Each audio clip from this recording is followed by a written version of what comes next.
Hola, es un placer tenerte aquí. Antes de comenzar, suscríbete al canal y dale like al vídeo.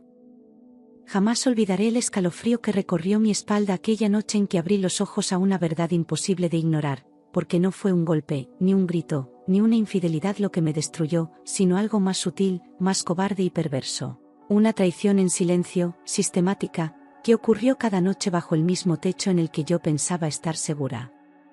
Me llamo Valeria, tengo 34 años, y durante casi una década creí vivir dentro de un hogar, pero lo que tenía era una celda disfrazada de matrimonio, y la llave de esa prisión, la tenía él. Recuerdo cada detalle del momento en que la sospecha se convirtió en certeza, el olor a leche tibia, el sonido de pasos a lo lejos, y una frase dicha con demasiada calma como para no esconder algo detrás. Esa noche no solo desperté del sueño, desperté a una pesadilla viva. A veces me pregunto cuándo comenzó todo, pero la verdad es que ya no importa, porque lo que importa es que mi vida, que creí firme y completa, se deshizo desde adentro, en silencio, gota a gota, trago a trago. Y ahora estoy aquí, contando mi historia, porque sé que no soy la única. Durante años creí que tenía un matrimonio estable con Andrés, mi esposo de 9 años, porque nunca gritábamos, nunca peleábamos fuerte, y todo parecía estar en su lugar, como una casa bien ordenada por fuera pero carcomida por dentro.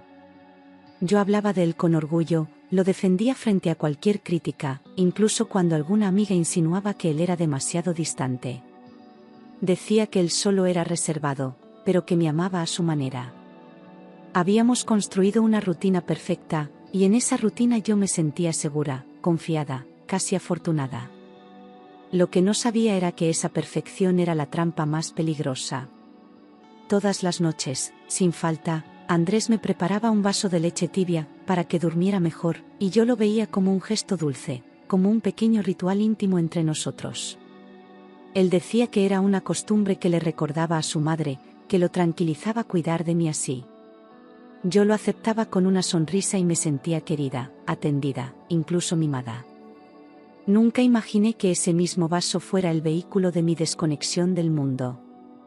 Nunca sospeché que mientras más confiaba, más profundamente dormida me quería él. Al principio lo agradecía, pensando que era un gesto de cariño, y cada vez que él entraba al cuarto con el vaso entre las manos, yo sentía una ternura absurda que me hacía olvidar cualquier duda. Le daba un beso, tomaba el vaso y bebía con confianza, sin cuestionar, sin detenerme a pensar. No había motivos para desconfiar de alguien que siempre estaba allí, que se decía mi compañero, mi protector. Me sentía afortunada de tener a alguien tan atento a mis necesidades. Era una trampa disfrazada de amor. Con el tiempo, comencé a quedarme dormida demasiado rápido, casi en minutos después de tomar la leche, y lo atribuía al cansancio del trabajo, al estrés del día a día. No me parecía raro al principio, hasta que noté que no importaba si había dormido bien la noche anterior, apenas me recostaba, cerraba los ojos como si alguien apagara un interruptor dentro de mí. Era un sueño profundo, sin sueños, sin interrupciones. Me costaba trabajo recordar la última vez que había visto la medianoche. Algo no cuadraba, pero lo ignoré, por amor. Me despertaba cada mañana sin recordar nada después de las 10 de la noche, como si mi mente borrara todo lo que ocurría a partir de cierto punto. A veces me parecía curioso, incluso gracioso, como cuando uno se duerme en medio de una película. Pero empecé a notar que no podía hablar con Andrés de lo que ocurría después de cierta hora porque no tenía memoria. Era como si yo desapareciera de mi propia vida durante horas. Y mientras más pasaba, más normal me parecía, hasta que ya no. Pensé que era el estrés, que mi cuerpo simplemente estaba cansado y que mi mente necesitaba desconectarse para descansar. Yo misma me convencía de que no había nada raro, que era natural, que con el ritmo de vida que llevábamos era lógico terminar agotada. Incluso empecé a justificarlo con la edad, como si a los 30 ya fuera normal no aguantar el día completo. Me daba vergüenza mencionarlo con otras personas. Me encerré en mi silencio, como si mi cuerpo me estuviera pidiendo que no sospechara. Pero algunos días me sentía aturdida, como si hubiera tomado algún sedante, con los músculos pesados, la mente lenta y los pensamientos envueltos en niebla. Me costaba trabajo concentrarme en reuniones, olvidaba cosas sencillas y a veces ni siquiera recordaba si había cerrado la puerta de casa. Había mañanas en que me despertaba con la sensación de haber dormido durante siglos, sin descanso real. Empecé a anotar todo en una libreta para recordar mis propios movimientos. No era estrés. Algo me estaba apagando. Andrés se irritaba siempre que yo mencionaba esos síntomas, como si le molestara que yo dudara de mi cuerpo o de mi mente. Cambiaba de tema, decía que dramatizaba, que no era para tanto, que quizás estaba pasando por esos días del mes. A veces incluso se enojaba y salía del cuarto, ofendido, como si yo lo estuviera acusando de algo. Yo me quedaba callada, confundida, preguntándome si de verdad estaba exagerando. Y ahí empezaba a sentir culpa, como si pensar mal fuera una traición. Me decía que yo exageraba y que solo necesitaba descansar más, que todo estaba en mi cabeza, que me estaba autosugestionando. Me hablaba como si fuera una niña nerviosa o una mujer histérica, de esas que leen demasiadas cosas en internet. Su tono era calmo, pero seco, como quien no tiene paciencia para neuras ajenas. Y yo terminaba pidiendo disculpas, bajando la cabeza, prometiendo que dormiría más temprano y comería mejor. Me creía débil, no porque lo fuera, sino porque él me convencía de que lo era. Mis amigas sugerían que hiciera exámenes, pero él insistía en que no era necesario, que los médicos solo me llenarían de pastillas y preocupaciones. Decía que yo estaba bien, que solo necesitaba desconectarme del trabajo, que debía confiar más en mi cuerpo y en él. Me decía que todo pasaría si me relajaba y dejaba de buscar problemas donde no los había. Lo peor es que lo decía con una sonrisa, con ternura fingida, como quien se preocupa sinceramente. Y yo, ciega de lealtad, le creí. La confianza que yo tenía en él era tan profunda que llegué a ignorar mi propio instinto, esa vocecita incómoda que me decía que algo no estaba bien, que algo se sentía raro aunque no pudiera explicarlo con pruebas. Cada vez que esa sospecha asomaba en mi mente, la aplastaba con culpa, con justificaciones, con recuerdos de momentos felices. Me repetía que el amor verdadero se basa en la confianza y que yo debía ser una buena esposa, no una paranoica. Pero la verdad es que mi cuerpo gritaba y yo no quería escuchar. Preferí seguir creyendo en la imagen que construí del que enfrentar lo que mi corazón ya sabía. Hasta que una tarde mi vecino, don Ernesto, de 68 años, tocó a mi puerta con una expresión que me hizo olvidar cualquier otra cosa. Era un hombre discreto, amable, de esos que saludan siempre con respeto y no se meten en la vida de nadie, así que verlo parado frente a mí con la cara tensa me hizo sentir que algo grave estaba por venir. Su voz temblaba apenas al pedirme que lo escuchara, pero que no le dijera nada a Andrés. Me invitó a hablar adentro, pero insistió en que fuera rápido, por si él regresa. En ese momento supe que lo que me iba a decir cambiaría todo. Su expresión estaba seria, casi preocupada, con ese tipo de mirada que no se tiene por simple chisme o casualidad, sino cuando alguien ha estado cargando una verdad incómoda durante demasiado tiempo. Se sentó en el borde del sofá sin mirarme a los ojos al principio, como si le doliera tener que romperme la ilusión. Yo me senté frente a él, con las manos frías, tratando de adivinar qué venía. En mi mente pasaban posibilidades absurdas, problemas con el vecindario, quejas, alguna sospecha de robo. Nunca imaginé que lo que iba a oír era una herida que no cicatriza. Me pidió hablar conmigo sin que Andrés supiera, y al escuchar eso mi piel se erizó, porque nunca antes alguien me había dicho una frase tan directa y tan cargada de alarma. Le pregunté qué pasaba, y él respiró hondo antes de seguir, como si buscara las palabras correctas para no destrozarme de golpe.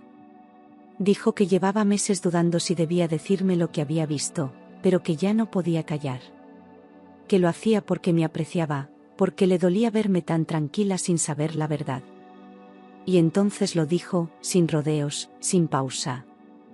Él vivía frente a mi casa y conocía nuestra rutina desde siempre, y por eso había notado que algo no cuadraba en los últimos meses.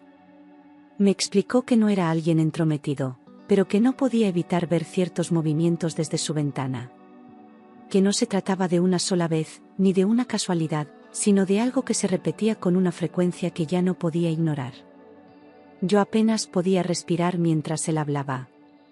Cada palabra suya era una grieta nueva en la imagen de la vida que yo pensaba tener. Me dijo que había notado algo extraño en los últimos meses, algo que le hizo empezar a observar sin querer, luces apagadas a la misma hora, puertas que se abrían en silencio, rostros conocidos entrando en horarios que no correspondían. Al principio pensó que era algún error, una coincidencia absurda, pero cada noche que pasaba la historia se repetía. Andrés salía después de que yo ya no daba señales de vida. Y lo más terrible era que él no salía solo. Contó que Andrés salía de mi casa casi todas las noches alrededor de las 11, con pasos cuidadosos, como quien sabe que no debe ser oído. Siempre con el celular en mano, hablando bajo o escribiendo mensajes antes de salir por la puerta trasera. Yo me quedé helada al escuchar la hora, porque coincidía exactamente con el momento en que siempre caía en ese sueño profundo. Don Ernesto me miró como esperando que yo reaccionara, pero yo solo podía quedarme en silencio, conectando piezas que no quería entender. Y entonces, soltó la frase que me rompió. Y no salía solo, salía acompañado de mi propia hermana, Camila. No sentí rabia al principio, sino un hueco oscuro en el estómago, como si mi cuerpo entendiera antes que mi mente que todo se estaba desmoronando. Don Ernesto dijo que la había visto llegar en taxi varias veces, que se bajaba rápido, sin mirar mucho alrededor, y que entraba en mi casa con naturalidad. A veces ni siquiera esperaban apagar todas las luces. Eran dos sombras actuando como si yo no existiera. Sentí un frío violento atravesarme el pecho al escucharlo, una mezcla de incredulidad, rabia y una tristeza tan profunda que no sabía cómo sostenerme. Quise decir que debía haber un error, que Camila no haría eso, que Andrés jamás se atrevería, pero las palabras no salían. La imagen de ellos dos juntos, en mi casa, mientras yo dormía engañada, empezó a repetirse en mi mente como una película de horror. No era solo una traición amorosa, era una violación a todo lo que yo había sido, dado y confiado. Me temblaban las manos y no podía dejar de mirar la puerta. Le pregunté si estaba seguro, y él asintió sin dudar, con la firmeza de quien ya lo había visto demasiadas veces como para tener dudas. Dijo que no quería entrometerse, que había aguantado mucho tiempo callado esperando que fuera una confusión, pero ya no podía más. Que si fuera su hija, su hermana o su esposa, él querría saber la verdad. Que no podía dormir tranquilo sabiendo que yo vivía con los ojos cerrados. Y yo ahí, rota por dentro, apenas podía aceptar que todo lo que creía se estaba desvaneciendo. Dijo que había visto un patrón, yo apagaba las luces, Andrés salía, y minutos después, Camila llegaba en un taxi. Siempre la misma hora, siempre con los mismos pasos rápidos, siempre mirando el teléfono antes de tocar la puerta trasera. A veces incluso llevaba una mochila o una bolsa como si fuera a quedarse más tiempo. Don Ernesto dijo que no necesitaba cámaras ni pruebas, sus ojos lo habían visto demasiado claro. Yo ya no sabía si llorar, gritar o vomitar. Don Ernesto bajó la mirada antes de hablar, como si lo que venía fuera aún más duro que todo lo anterior, y lo fue. Su voz se hizo más baja, casi culpable, como si tuviera miedo de haber dicho demasiado, pero sabía que ya no había marcha atrás. Me dijo que no solo la veía entrar, sino que algunas veces escuchaba risas desde el otro lado del jardín, risas apagadas, íntimas, de confianza. Me dijo que no eran visitas de paso, sino encuentros planeados con cuidado. Cada palabra suya era una puñalada directa a mi alma. Creo que deberías ver con tus propios ojos, pero no hoy. Planea algo.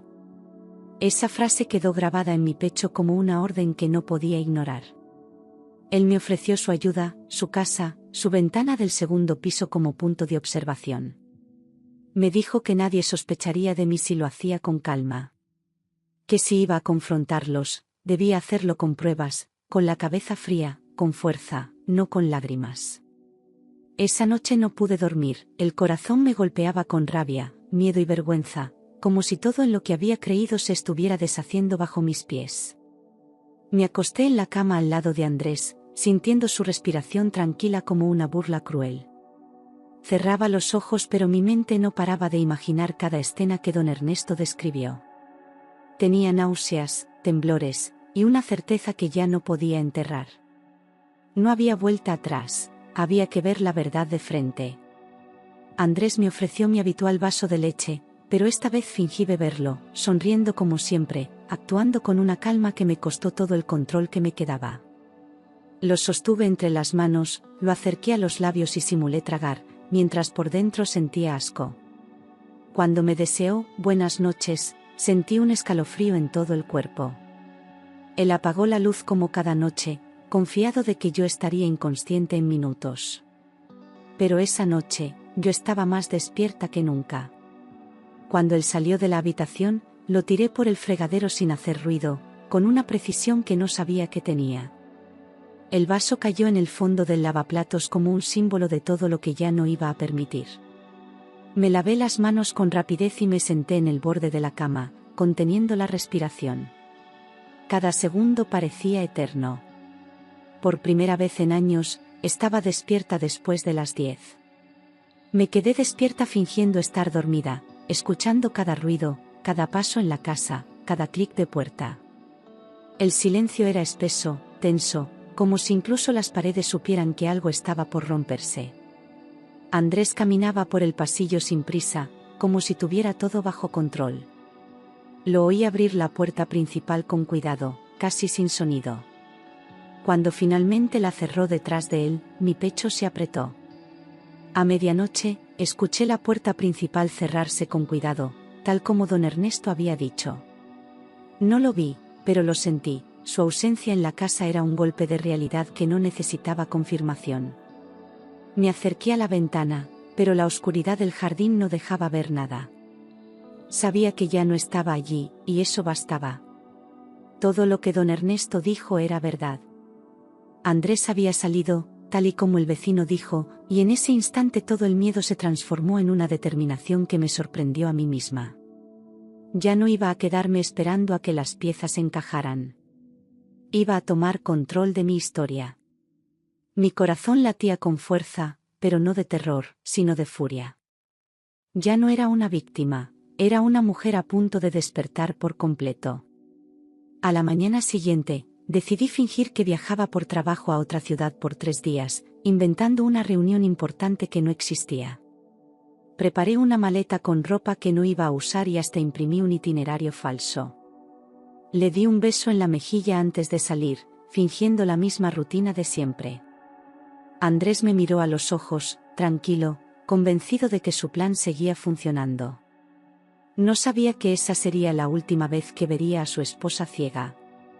Estacioné el carro a 2 cuadras y regresé caminando, escondida entre los árboles, con la ropa más discreta que tenía y el corazón latiendo como si pudiera delatarme. Crucé la calle por detrás, evitando las luces, con los nervios al límite y la mente enfocada en una sola cosa, atraparlos. Cada paso era un riesgo, pero el miedo ya no me detenía.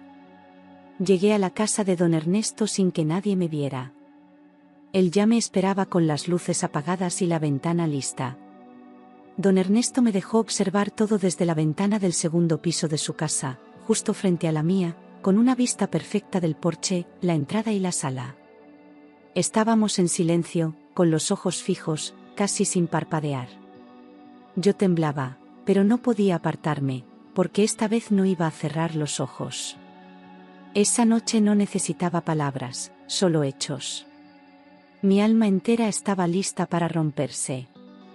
A las 22:45, vimos a Andrés entrando nuevamente en casa con la misma tranquilidad de siempre, como si el mundo le perteneciera. Llevaba una bolsa en la mano y hablaba bajo por teléfono, sonriendo. No miró hacia los lados ni dudó al abrir la puerta. Se movía con la seguridad de alguien que no teme ser descubierto. Yo lo observaba con los ojos llenos de rabia contenida. No parecía que él estuviera solo, su tono de voz cambiaba, respondía con gestos y reía en voz baja, como si alguien más lo acompañara aunque aún no apareciera. Se asomó a la ventana, revisó su celular y caminó de un lado a otro en la sala, visiblemente impaciente. Yo no podía ver a quién esperaba, pero ya lo sabía. El reloj marcaba las 23:04 y mis manos estaban frías como hielo. A las 23:10, un taxi se detuvo justo frente a mi casa, como si fuera parte de una rutina 1000 veces ensayada. Las luces del coche iluminaron por segundos el jardín, y sentí que el mundo se detenía. No podía respirar. Mi corazón golpeaba tan fuerte que creí que don Ernesto podría oírlo. La puerta del taxi se abrió y mis ojos no parpadearon. Mi corazón casi se detuvo cuando la puerta se abrió, y lo que vi confirmó mis peores pesadillas. Una figura familiar descendió con paso firme, sin prisa, sin culpa. El cabello, la silueta, la forma de caminar, todo era inconfundible. No era una amiga, ni una conocida. Era Camila. Mi hermana. Era Camila, mi propia hermana, con la misma ropa que había usado la semana pasada cuando vino a visitarme, para tomar café y decirme cuánto admiraba mi relación con Andrés. Ella bajó del taxi mirando su celular, sin ningún signo de remordimiento. Pagó al conductor y se acomodó el abrigo como si estuviera en su propia casa. Yo quería gritar, pero mi cuerpo entero se paralizó. Nunca en mi vida me sentí tan traicionada. Ella miró hacia los lados y entró con una llave que Andrés le había dado, como si fuera dueña de esa puerta, como si mi casa le perteneciera. No dudó, no tocó el timbre, no esperó a nadie. Abrió, entró y cerró detrás de sí con la calma de quien tiene el control. Don Ernesto soltó un leve suspiro al ver mi reacción. Yo ya no lloraba, solo sentía fuego en la garganta. Yo sentí como si el suelo desapareciera bajo mis pies, como si la realidad se partiera en dos y yo cayera en un abismo del que no iba a salir. Todo lo que había ignorado, cada duda, cada «no puede ser», explotó dentro de mí al ver esa imagen. Camila caminaba por mi sala, como si fuera suya. Mi casa ya no era mía. Yo había sido borrada. Ellos se abrazaron en la sala como si fueran un matrimonio oficial, sin miedo, sin culpa, como si yo no existiera, como si nunca hubiera existido. Se miraban a los ojos con ternura, rieron por algo que no pude oír y caminaron juntos hacia el sofá. Andrés la rodeó con el brazo, y Camila se dejó caer a su lado como quien conoce cada rincón. Don Ernesto me miró con lástima. Yo seguía en silencio, destruida por dentro. Camila se quitó el abrigo y lo lanzó al sofá como si viviera allí, como si ese fuera su lugar desde hacía mucho tiempo, y no un espacio que yo había construido con años de esfuerzo. No había prisa, no había culpa, solo costumbre. Encendió una lámpara, se acomodó y empezó a hablar con Andrés como si hubieran llegado a casa después de un largo día. Yo no podía entender cómo era posible tanta frialdad. Todo lo que alguna vez compartimos como hermanas se convirtió en cenizas en ese instante. Ellos conversaban riendo, totalmente a gusto, con esa complicidad de pareja que solo se logra con el tiempo y la rutina. No se trataba de una aventura pasajera ni de un error reciente, era una vida paralela cuidadosamente construida. Camila se acercó a él, le acarició la cara y dijo algo que lo hizo reír. Era una escena íntima, doméstica, mía, robada sin remordimiento. Cada gesto me quitaba el aire. Andrés sacó 2 copas y sirvió vino para los dos, como tantas veces lo había hecho conmigo, repitiendo el mismo ritual pero con otra mujer, en la misma casa, bajo el mismo techo. Ella se estiró con confianza, tomó la copa y brindaron como si celebraran algo. Tal vez celebraban que yo seguía siendo la esposa dormida, la tonta que no se enteraba de nada. Yo apretaba los dientes y las manos, pero no me movía. La rabia me mantenía en pie. Mi estómago se revolvió cuando la vi besarlo sin dudar, sin esconderse, con naturalidad y deseo, como si ese beso fuera suyo por derecho. No era un beso robado ni impulsivo, era parte de una rutina, una costumbre, una intimidad sostenida con el tiempo. Don Ernesto desvió la mirada, dándome espacio para vivir mi propio dolor sin testigos. Yo ya no lloraba, ya no hablaba. Estaba mirando el cadáver de mi vida. Don Ernesto colocó su mano en mi hombro para mantenerme firme, en silencio, como si supiera que estaba a punto de romperme en 1000 pedazos. No dijo nada, no hacía falta. El contacto fue suficiente para evitar que me desplomara. Yo seguía con los ojos fijos en mi casa, donde ahora había una escena que no podía borrar. Era la prueba final, me habían reemplazado por completo. Andrés comentó algo y Camila rió alto, con esa risa burlona que tantas veces usó conmigo cuando hacíamos bromas privadas de hermanas. Pero ahora esa risa no era cómplice, era un arma. Era la risa de alguien que se siente segura, que sabe que ganó. La escena era insoportable, pero no podía apartar la vista. Era mi destrucción, y necesitaba verla entera para no volver jamás. Escucharla decir, ella nunca sospecha nada, me destruyó por dentro, como si mi ingenuidad fuera el chiste del que se burlaban cada noche. Su voz era clara, segura, sin rastro de culpa. Andrés respondió con una carcajada seca, como quien se enorgullece de haber engañado a alguien durante tanto tiempo. Yo no era solo víctima de una traición, era el blanco de su desprecio. Nunca imaginé ser esa mujer de la que otros se ríen mientras destruyen su mundo. Andrés dijo que, mientras ella siga bebiendo su leche de todas las noches, no habrá problema, y entonces todo encajó como una maldita pieza final. La leche. Cada noche. Mi sueño profundo. No era cansancio, no era estrés, era control. Él había decidido cuándo debía dormir, cuándo debía desaparecer. Me convirtió en una sombra mientras vivía su vida real con mi hermana. Descubrí la verdad, él estaba poniendo somníferos en mi leche para que yo no despertara cuando ella llegaba. No era una sospecha, no era una teoría, era una confesión en voz alta, frente a mi sala, como si ya no hiciera falta esconder nada. Andrés lo decía con orgullo, con seguridad, como si fuera un maestro del engaño. Yo no sabía si llorar, gritar o correr, pero no hice nada. Me quedé quieta, sabiendo que ya no había más inocencia en mí. Sentí una náusea tan profunda que tuve que sentarme, con la cabeza entre las manos, el alma rota y el cuerpo temblando. Don Ernesto me acercó un vaso de agua y me pidió respirar.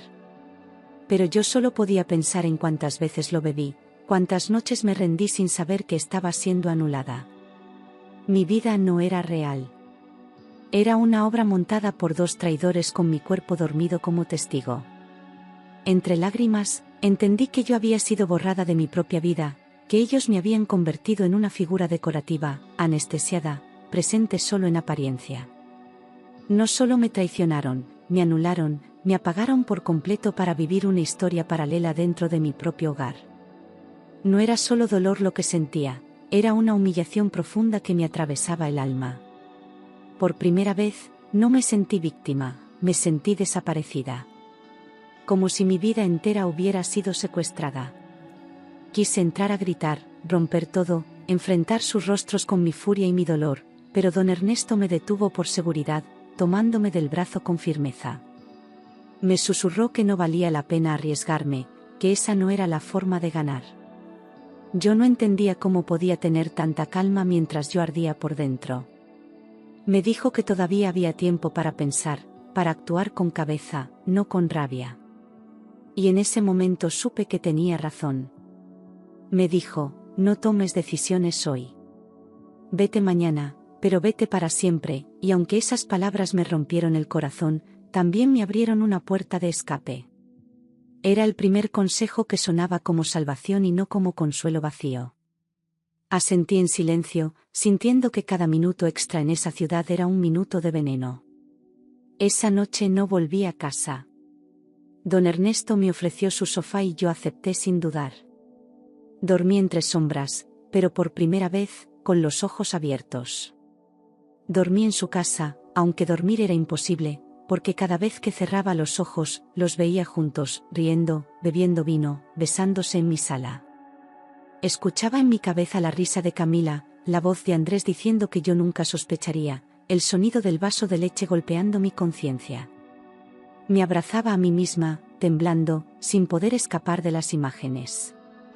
El reloj avanzaba lento, como si la noche no quisiera terminar. Pero yo ya había decidido, al amanecer, todo cambiaría. A la mañana siguiente volví solo cuando sabía que Andrés no estaría, calculando cada paso como una ladrona en mi propia casa. Entré sin hacer ruido, sin llorar, sin vacilar. Caminé directo hacia lo esencial, mis documentos, mi cartera, algo de ropa, algunas fotos que no quería perder. No recogí recuerdos. Solo lo necesario para volver a empezar. No dejé nota. No merecían ni una explicación. Empaqué mis documentos, algo de ropa y mis cosas más personales con rapidez, temiendo que en cualquier momento la puerta se abriera y todo explotara. Cada cajón que cerraba era una despedida silenciosa, una renuncia a todo lo que había construido. No me llevé nada que no pudiera cargar sola. No quería nada que hubiera tocado Camila. Esa casa ya no era un hogar, era una tumba. Cerré la puerta sin mirar atrás, con el corazón latiendo con fuerza, pero con una claridad que nunca antes había sentido. No hubo lágrimas al salir, solo un silencio seco, una determinación que me empujaba hacia la calle. Cada paso alejándome de esa casa era una recuperación de mí misma. No sabía exactamente a dónde iba, pero sabía perfectamente de dónde salía. De una mentira. Fui directamente a un abogado y conté todo, con cada palabra sostenida por el fuego de la verdad y el peso del horror vivido. Él me escuchó sin interrumpirme, tomando notas, asintiendo con gravedad. Cuando terminé, me miró con respeto y me dijo: «Vamos a empezar de inmediato». No hubo dudas, no hubo titubeos. Yo no buscaba venganza, buscaba justicia y libertad. Él me aconsejó separarme cuanto antes y bloquear cualquier acceso de Andrés, proteger mis cuentas, mi identidad, mi paz. Iniciamos el proceso de divorcio esa misma semana, con pruebas suficientes para impedir que él se acercara. Me explicó cada paso legal, con una frialdad que me ayudó a sostenerme. No había más espacio para el miedo. Andrés no tendría una segunda oportunidad para destruirme. Presenté la demanda y cambié mi número de teléfono como primer acto de renacimiento, como quien se corta el cabello después de una pérdida para empezar de nuevo. Cerré redes sociales, cancelé tarjetas, busqué otro empleo en otra ciudad. Me despedí en silencio de todo lo que conocía. Ya no era la Valeria de antes.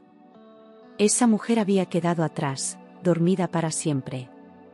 Decidí mudar de ciudad, lejos de Andrés y de Camila, en un acto de autoprotección, no de cobardía. Elegí un lugar donde nadie me conociera, donde pudiera reconstruirme sin explicaciones, sin miradas, sin lástima. Vendí lo poco que podía vender, empaqué lo esencial y partí sin avisar a nadie. Me fui sin rumbo fijo, pero con la certeza de que no volvería a ser la misma. Cerré la puerta de mi pasado con llave, y la tiré. Bloqueé a los dos en todas las redes y corté toda comunicación, como si borrar sus nombres fuera el primer paso para recuperar mi voz. No quise respuestas, ni disculpas, ni explicaciones. No me interesaba saber si se arrepintieron o si siguieron juntos. Ya no quería entenderlos, quería olvidarlos. El silencio era la única conversación que merecían. Los primeros meses fueron terribles: ansiedad, insomnio, miedo, culpa. Mi cuerpo no sabía cómo vivir sin vigilancia ni manipulación. Despertaba sobresaltada, dudaba de mi memoria, revisaba puertas 3 veces antes de dormir. Cada vaso de leche me provocaba náusea. Cada sombra me parecía una amenaza. Pero aún con el dolor, respiraba, y esa respiración era mía. Pero poco a poco, comencé a reconstruir mi vida desde cero, como quien recoge vidrios rotos con las manos sangrando, pero sin detenerse. Conseguí trabajo en una pequeña librería, alquilé un estudio modesto, hice amigas nuevas que no sabían nada de mí. Me observaba en el espejo y ya no veía a una víctima, sino a una mujer herida que seguía de pie. El dolor no se había ido, pero ya no me definía. A los 2 años, conocí a Mateo, un hombre paciente, honesto y completamente diferente, que no me apuró ni me llenó de promesas vacías. Se ganó mi confianza paso a paso, sin exigencias, sin máscaras, con presencia y respeto. No buscaba rescatarme, solo caminar conmigo. Su silencio era compañía, no amenaza. Su mirada no me juzgaba, me veía. Por primera vez, alguien me cuidaba sin controlar mi vida ni esconder doble intención, con actos simples que no necesitaban explicaciones. Me preparaba té en lugar de leche y nunca me preguntó por qué. Me abrazaba sin apretarme, me escuchaba sin interrumpir, me amaba sin querer poseerme. Con él aprendí que la ternura no tiene que doler. Y que amar no debería dar miedo. Hoy vivo lejos de todo aquello, y aunque la traición nunca se olvida, finalmente puedo decir que soy libre y feliz. Todavía hay noches en que los fantasmas visitan mi memoria, pero ya no mandan en mí. Mi historia no terminó con ellos, apenas comenzó conmigo. El pasado fue mi prisión, pero el presente es mi elección. Y lo elijo cada día, sin culpa. A veces pienso en lo que pasó como quien observa una cicatriz, duele si la tocas, pero ya no sangra. No volví a saber de Andrés ni de Camila, y no lo necesito. Ellos eligieron destruir, yo elegí sobrevivir. Me quitaron todo, menos mi capacidad de volver a empezar. Y eso, al final, fue mi victoria. Mi nombre es Valeria, tengo 36 años y una historia que muchos no creerían, pero que yo viví hasta el último suspiro. No busco venganza ni justicia divina. Lo único que quiero es que otras mujeres escuchen mi voz y reconozcan la suya. Porque si yo pude salir, tú también puedes. Y aunque duela, despertar siempre será mejor que vivir dormida. Esta es mi historia, contada no desde el odio, sino desde la verdad. Porque las cicatrices que escondemos en silencio solo sanan cuando dejamos de proteger a los que las causaron. Yo callé por amor, dudé por lealtad y dormí por confianza. Pero desperté por mí. Y eso fue lo que me salvó. Camila y Andrés siguieron existiendo, en algún lugar, tal vez juntos, tal vez no, pero ya no eran parte de mi universo. No los busqué, no pregunté, no quise saber. El cierre no vino de sus palabras, sino de mi decisión de no permitir que su sombra cruzara de nuevo mi puerta. A veces lo más valiente no es enfrentar al enemigo, sino soltarlo. Y yo los solté, para siempre. Mis noches, que antes eran territorio de pesadillas, se convirtieron en un espacio de calma. Al principio dormía con la luz encendida, el teléfono cerca y un nudo en el pecho, pero con el tiempo, el miedo fue cediendo lugar a la paz.